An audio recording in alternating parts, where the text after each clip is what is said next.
রাসূল সাল্লাল্লাহু আলাইহি ওয়াসাল্লাম মৃত্যুবরণ করবেন, যখন রাসূল পাক সাল্লাল্লাহু আলাইহি ওয়াসাল্লাম কিছু সময় অসুস্থ হন, আবার কিছু সময় সুস্থ হয়ে যান। রাসূল পাক সাল্লাল্লাহু আলাইহি ওয়াসাল্লাম অসুস্থ হয়, বেহুশ হয়ে যায়, আবার হুঁশে আসে। যারা মক্কা মদিনায় গেছেন তারা তো হয়তো দেখছেন আল্লাহ রাসূল সাল্লাল্লাহু আলাইহি ওয়াসাল্লাম যেখানে তার ঘর ছিল মসজিদে নববী তার কাছাকাছি, আল্লাহ রাসূল সাল্লাল্লাহু আলাইহি ওয়াসাল্লাম মসজিদের পাশেই ছিলেন। মা আয়েশা সিদ্দিকা রাদিয়াল্লাহু তাআলা আনহার কাছে বললেন, যখন বেহুশ হয় আবার হুঁশ হয়, বেহুশ হয় হুঁশ হয়, মসজিদে এসা নামাজের সময় হয়ে গেছে, নামাজের জামাত, সাহাবায়ে কেরাম অপেক্ষা করছিলেন রাসূল আমাদের সামনে আসবেন, তাকে ইমাম বানিয়ে আমরা পিছনে নামাজ আদায় করব।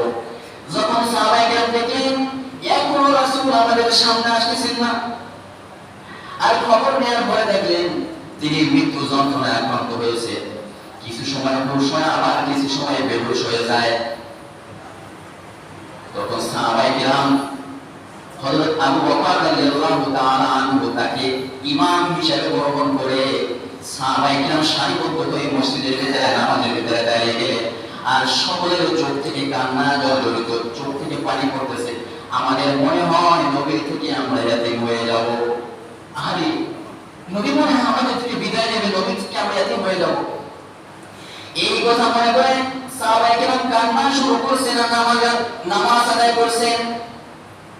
আল্লাহ রাসূল সাল্লাল্লাহু আলাইহি ওয়াসাল্লাম যখন হুঁশে আসলেন তখন বললেন, আয়েশা এখন কোন সময়? বলছেন এখন নামাজের সময়। সাহাবায়ে কেরাম মসজিদে কি করতেছে?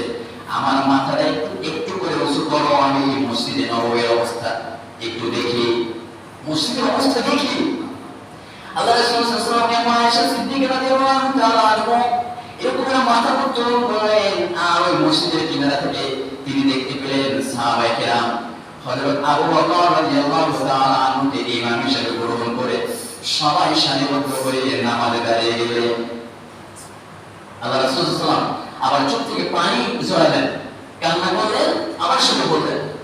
মা আয়েশা জিজ্ঞাসা করলেন, ইয়া রাসূলুল্লাহ, নামাজের এত সুন্দর জিনিস, এত সুন্দর একটা পরিবেশ, পরিপাটি, একটা অবস্থা দেখে আপনি কেন কান্না করতেছেন? বলেন, আয়েশা শোনো, এই নামাজ কায়েম করতে গিয়ে আমার শরীর থেকে রক্ত ঝরাতে হয়েছে, আমার দাঁত মোবারক শহীদ করা হয়েছে। ওই লোহার বম যেটাকে মাথায় দিয়ে রাসূল পাক সাল্লাল্লাহু আলাইহি ওয়াসাল্লাম যুদ্ধে অংশগ্রহণ করতেন, কাফের বেঈমান বেদিনরা সে এমন আক্রমণ করেছে, রাসূলের মাথায় লোহার টুকরো ভেঙে ঢুকে গিয়েছে। এত কষ্টে সেই রাসূলের নামাজ পড়ায়া, নামাজ আদায় করেন না, কইলেন না। আমি যে আলোচনা করতেছিলাম সেই আলোচনার প্রেক্ষিতে যেটা আসলে সেটা বললাম। আল্লাহ বলছে, ইন্নাল্লাযীনা ইয়াখশাউনা রাব্বাহুম বিল গায়বি লাহুম মাগফিরাতুন ওয়া আজরুন কাবীর। তোমাদের মালিককে যারা না দেখে অদৃশ্যে বিশ্বাস করেছে, মালিকের প্রতি ঈমান গ্রহণ করেছে, আর আড়ালে অন্ধকারে লুকানো অবস্থায় সকল সময় মালিককে যিনি গ্রহণ করে, তাদের জন্য রয়েছে মাগফিরাত। সেই মাগফিরাত কি? জান্নাত। সেই মাগফিরাত দুনিয়াতে চাকরি পাওয়া হয়, দুনিয়াতে ভালো একটা ঘর নির্মাণ করা, সেইটা মাগফিরাত নয়।